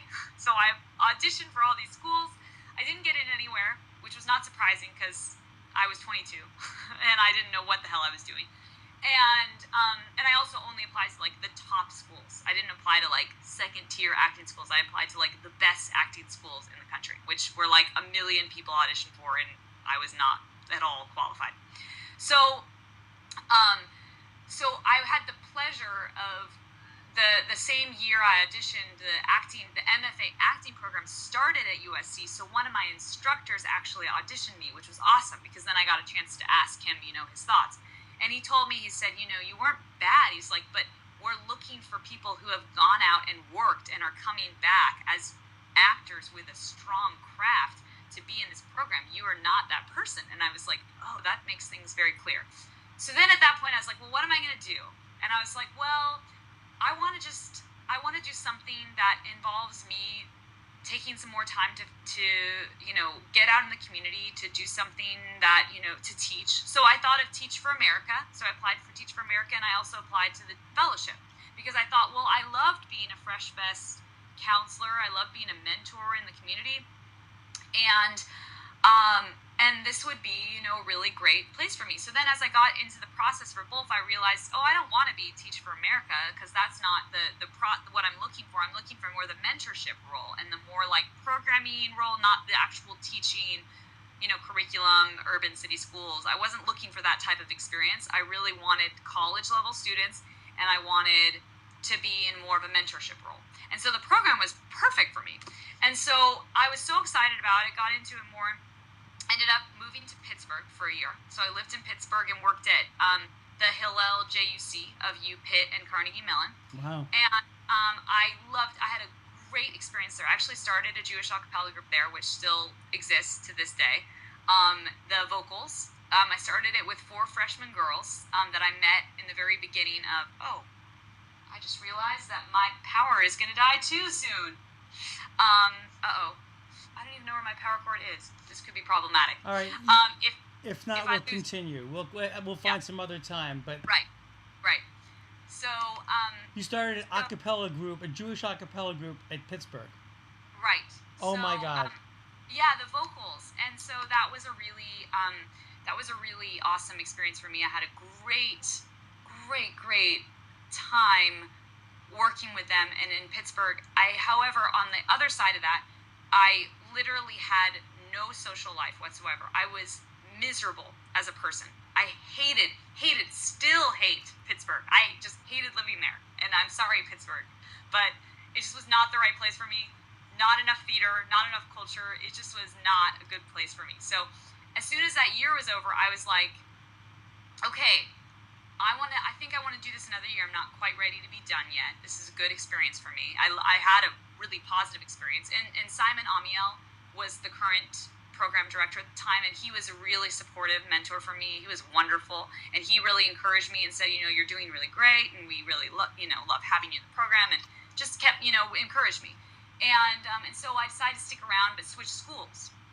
And so my second year, it came down to NYU and UCLA. It's like 2 of these big schools and big areas. And I really wanted to go to New York, but I didn't get the job there, which was not surprising after the interview, considering they had someone who was like in charge of arts, and that's what I wanted to do, So, but at UCLA, however, they didn't have anyone doing arts, and they wanted that. They loved that about me. And so I went there and I worked there for a year, had a completely different experience, also great, but very different. But I realized the most important thing I realized was that I wanted to be teaching and working and mentoring students, but I also wanted to be really specifically doing it in the arts. And so I realized that I wanted to go to grad school at that time. So I was like, I realized that being at JCSC led me to those 2 important pieces of that. I did love working with college students. I loved mentoring them and working with them and being creative, but I really wanted to do it in more of a arts theater, because I missed theater.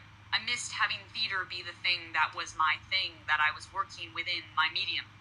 And so I applied just to grad school at NYU because they had a theater education program which really spoke to me, their program, because there was one specifically called Educational Theater in Colleges and Communities. And that, to me, exemplified what I was looking for, this piece of like community work, and also this piece of working with college students and possibly working at a community college or maybe getting a PhD later on in life. So I applied just there, and I was like, okay, well, if I get in, I'll go, and if I don't, then I'll stay and work at UCLA because I enjoyed working there, and it was a positive experience for me. And then coincidentally, I got in, and I spent 2 years there from 2008 to 2010 was my master's program. And, I think obviously being in New York, you have a different cultural experience Jewishly than you do anywhere else. In LA too, but different. And so when I graduated, I actually really wanted to stay there. I was desperate to stay in New York. I loved living there. But I couldn't find a job. It was the height of the recession. It was a horrible time to be trying to find work. And I was pretty devastated that I couldn't find a job. So at the end of like June, I went straight to California for BCI. And I literally told Nava, like, I felt broken when I arrived there because I got literally like rejection after rejection of like maybe 30, 40 jobs I'd apply. I mean, I just was constantly applying to jobs from like February on. And and so then I realized there, I mean, it was like transforming for me, very much so.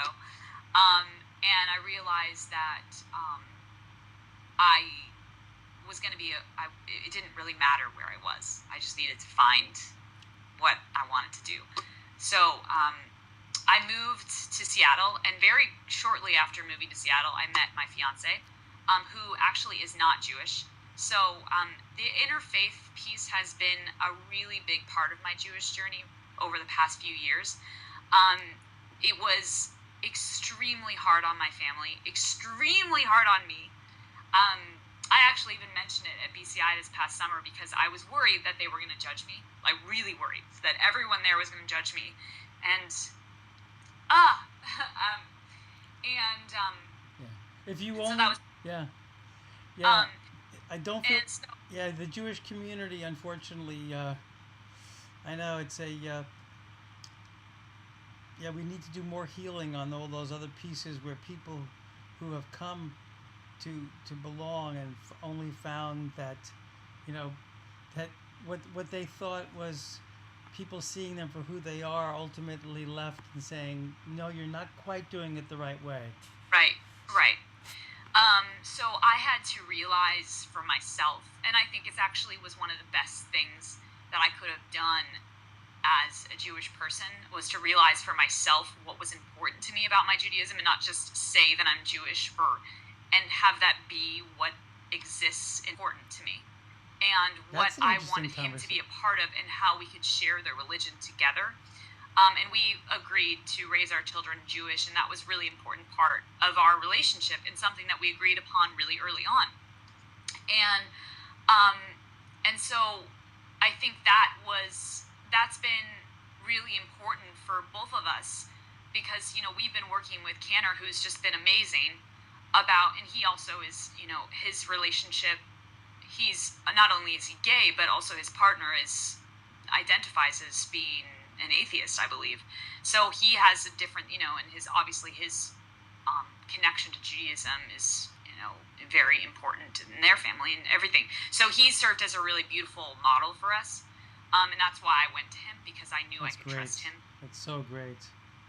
So he's been amazing. And in fact, he actually gets along better with Dan than I feel like I get along with him, which is funny. And they just have a really great relationship. I have a question for you, and if you're up for it, because I know it's a tender place. Um, I was really excited to hear what was it that informed your Jude with those answers for yourself and actually expressed them. So what? Yeah. So what are those things? What are those things? I realized that part of the things that, and some of which I had been practicing, and other things I hadn't been. So it's important for me to. There are certain. I mean, for me, I take the High Holy Days very seriously, and I love the time of, because it's almost, for me as an artist, it's a really interesting time of like reflection too that comes into it. So it's very important to me that Dan is there and supports me in that, and comes with me, and he comes to services, which is like, as I recognize from the outside, a really big thing for a person to do, having not understand most things. And so that's been really important.